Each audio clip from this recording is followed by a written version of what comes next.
अगर कोई चोर आता है, कोई डाकू आता है, कोई तुम्हारे घर में चोरी करने के लिए आता है, तो वो कुत्ता चीख करके चिल्ला करके भौंकता है और जोर जोर से भौंकता है, और उसके भौंकने से वो चोर वापिस चले जाया करते हैं, वो डाकू वापिस चले जाया करते हैं, और तुम्हारे धन की रक्षा हो जाया करती है, तुम्हारे दौलत की रक्षा हो जाया करती है। तो मैं लोगों को समझाता हूं कि मैं जोर जोर से केवल इसलिए बोलता हूं, जो मेरे बोलने की वजह केवल इतनी है कि वो कुत्ता तुम्हारी सूखी रूखी रोटी खा करके चिल्ला चिल्ला करके भौंक भौंक करके तुम्हारे धन की, तुम्हारे जीवन की रक्षा करता है। फिर मुझ तरुण सागर को तो तुम दोनों तरफ घी लगी रोटी खिलाते हो, तो मेरा भी फर्ज बनता है कि मैं तुम्हें ये सावचेत करता रहूं, तुम्हें जागरण देता रहूं और कहता रहूं कि जागते रहो, जागते रहो, क्योंकि विषय रूपी चोर चारों तरफ घूम रहे हैं तुम्हारे जीवन की संपदा लूटने के लिए, तुम्हारे रत्नत्रय के अवतार मोती लोग के लूटने के लिए, तुम्हारे परम प्रभु को लूटने के लिए। विषय कसाय के चोर, मिथ्यात के चोर, अज्ञान के चोर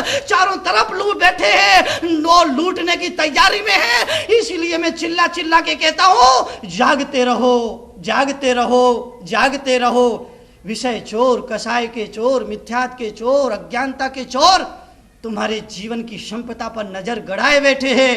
अगर पलक झपकते भी दुर्घटना घट गई तो जीवन के साथ गहरी मजाक हो जाएगी। इसलिए मैं जोर जोर से बोलता हूँ, क्योंकि जब मैं धीरे धीरे बोलता हूँ तो लोगों को लगता है जैसे मैं लोरी गा रहा हूँ।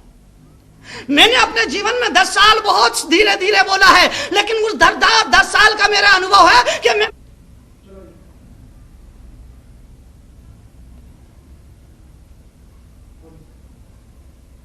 10 साल पहले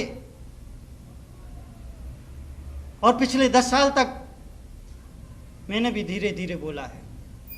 और जब मैं बोलता था आम मुनियों की तरह, आम संतों की तरह, आम वक्ताओं की तरह, लोग सुनते थे। कुछ लोग, अधिकतर लोग सोते थे, कुछ लोग ऊँगते थे, कुछ लोग बतियाते थे, कुछ लोग घड़ी देखा करते थे। 2 लोग आ रहे होते थे, 4 लोग उठ करके जा रहे होते थे। लोग ध्यान से नहीं सुनते थे। उसकी वजह जो मुझे समझ में आई कि आदमी ऐसा प्रवचन चाहता है, ऐसी कथा चाहता है, ऐसा सत्संग चाहता है कि वहाँ पर बैठ करके वो उस कथा भी सुन ले और वहाँ बैठ करके अपने दुकान का हिसाब भी लगा ले, अपनी तिजोरी का हिसाब भी लगा ले, अपने व्यापार का हिसाब भी लगा ले। एक आदमी को जब मैं जानता हूँ, जो मेरे पास आए, आकर के कहा आप जरा धीरे धीरे बोला करें। मैंने कहा क्यों, इसकी वजह क्या है? बोले जब आप जोर जोर से बोलते हैं, आप चिल्ला चिल्ला करके बोलते हैं, तो मुझे बड़ी दया आती है, आपके प्रति बड़ी सहानुभूति प्रकट होती है, आपके प्रति बड़ी सिंपैथी पैदा हो जाती है। मैंने कहा इसकी वजह क्या है? बोले मुझे लगता है जैसे आपको बहुत तकलीफ हो रही है, आपको बड़ा कष्ट हो रहा है, आपको बड़ी परेशानी हो रही है। मैंने कहा बेईमान, मैंने कहा मुझे तकलीफ हो रही, तुझे इस बात की कोई तकलीफ नहीं है, मुझे परेशानी हो रही, तेरे भी इस बात की चिंता नहीं है। बोले फिर मुझे किस बात की चिंता है, मुझे किस बात की परेशानी है? मैंने कहा कि तेरी परेशानी केवल ये है कि जब मैं बोलना शुरू करता है, जब मैं बोलना शुरू करता हूँ, तू सुनना शुरू करता है, तो जब मैं बोलता हूँ तो उस बोलते बोलते मेरे बोलने के समय तू दुकान का हिसाब नहीं लगा पाता है। इस सभा में बैठ करके प्रवचन सुन करके तू दूसरे विचार नहीं कर पाता है, ये नहीं देख पाता कौन आया कौन नहीं आया, कौन जा रहा है कौन आ रहा है, और दुकान का हिसाब का, घर का, परिवार का कोई विचार मन में नहीं ला पाता है, कोई हिसाब किताब नहीं ला पाता है, नहीं कर पाता है। तेरी परेशानी केवल ये है। इस वजह से तू चाहता है कि मैं धीरे धीरे बोलूं ताकि तुम प्रवचन भी सुन ले, कथा भी सुन ले, सत्संग भी सुन ले, और पंडाल में बैठे बैठे, यहाँ बैठे बैठे घर का, दुकान का घर का हिसाब किताब भी लगा ले। मैंने कहा ऐसा नहीं होगा। भगवान महावीर ने कहा आदमी जहां हो वहां पूरी तरह होने की कोशिश करो।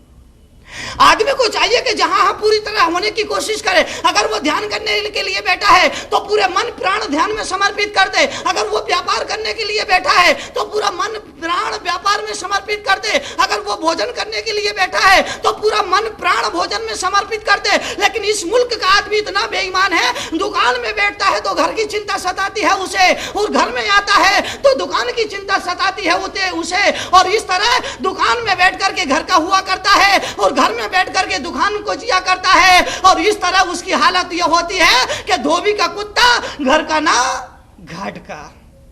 धोबी का कुत्ता ना घर का होता है ना घाट का होता है, क्योंकि वो दोनों तरफ से भूखा रह जाता है। जब घर आता है तो सोचता है घाट पे इसने कुछ ना कुछ खा लिया होगा, और जब घाट पर पहुंचता है तो वो धोबी सोचता है कि घर से ही कुछ खाया होगा, तो वो कुत्ता इधर भी कुछ नहीं खा पाता है, उधर भी कुछ नहीं खा पाता है, और इस तरह भूखे का भूखा।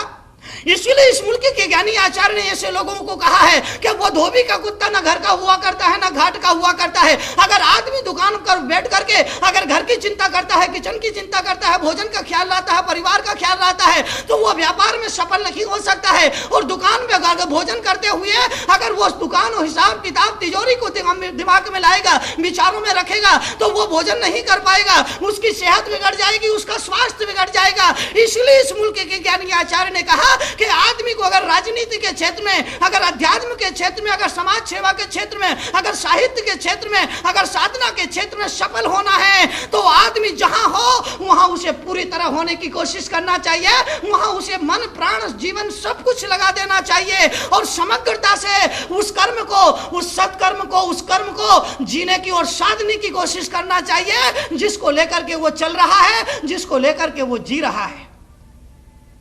मैं आपसे कह रहा हूं कि सत्संग करते करते दुकान और मकान को भूल जाओ। मंदिर में अगर बैठे हो, भगवान के चरणों में बैठे हो, स्वाध्याय करने के लिए बैठे हो, सामायिक करने के लिए बैठे हो, अगर जाप देने के लिए बैठे हो तो पूरी तरह से जाप दो। उस जाप में मन लगना चाहिए, मंत्र में तुम्हारा मन खो जाना चाहिए, आती जाती श्वास पर मंत्र सद जाना चाहिए। मंत्र के अलावा और कोई मोह वहां प्रकट नहीं होना चाहिए, कोई विचार नहीं आना चाहिए। तो एक नमोकार मंत्र की जाप तुम्हें वो ऊर्जा दे देगी, तुम्हें वो प्राण वायु दे देगी जो तुम्हें जीवन भर नहीं तो कम से कम पूरे दिन भर सक्रिय बनाए रखेगी, तुम्हें ऊर्जा से भर करके रखेगी। एक नमोकार मंत्र की जाप जीवन में दिन के लिए ऊर्जा दे देगी। लेकिन आदमी तो मंत्र चलते चलते, मंत्र का जाप करते करते भी दुकान का हिसाब किताब भी मंदिर में बैठा बैठा लगा लेता है। एक ऐसे आदमी को मैं जानता हूँ जो मंदिर में बैठा था, बैठा बैठा जाप दे रहा था, और जाप इतनी त्वरा गति से, इतनी फास्ट गति से, सुपर फास्ट शताब्दी एक्सप्रेस की तरह यूं मैंने देखा, मुझे बहुत ताजुब हुआ। ताजुब होना ही चाहिए था, क्योंकि इतना छोटा मंत्र कोई नहीं है कि 1 मिनट में वो 10-15 उस मंत्र का जाप कर ले, माला दे ले, जाप दे ले। इतना तो कोई छोटा मंत्र नहीं है। अरे नमोकार मंत्र है, अस्या उषा नमा का मंत्र है, अरहंत सिद्ध का मंत्र है, सिद्धाय नमा का मंत्र है, और अगर छोटा से छोटा मंत्र भी लिया जाए तो ओम जो बीज मंत्र कहलाता है, जो प्रणव मंत्र कहलाता है, जो मूल मंत्र कहलाता है, वो ओम भी अगर छोटा से छोटा मंत्र जो ओम है, अगर उस ओम के भी जाप को किया जाए तो एक जाप करने में कम से कम 1 मिनट 2 मिनट तो लगना ही चाहिए। लेकिन मैंने देखा, उस आदमी को देखा, गौर से देखा, ध्यान से देखा, उसने 1 मिनट में कम से कम 10-15 जाप कर ली। मैंने कहा कमाल कर दिया। मैं वहीं ठिठक गया, वहीं रुक गया, और जब उसकी जाप पूरी हुई मैंने कहा कमान इधर आओ। आया, उसने प्रणाम किया। मैंने कहा आप ये बताएं आप किस मंत्र का जाप कर रहे थे? मैं भी उस मंत्र का जाप करना चाहता हूं। मैं आपसे ये जानना चाहता हूं, आप मुझे ये बताइए कि आप किस मंत्र का जाप कर रहे थे। उस आदमी ने चारों तरफ नजर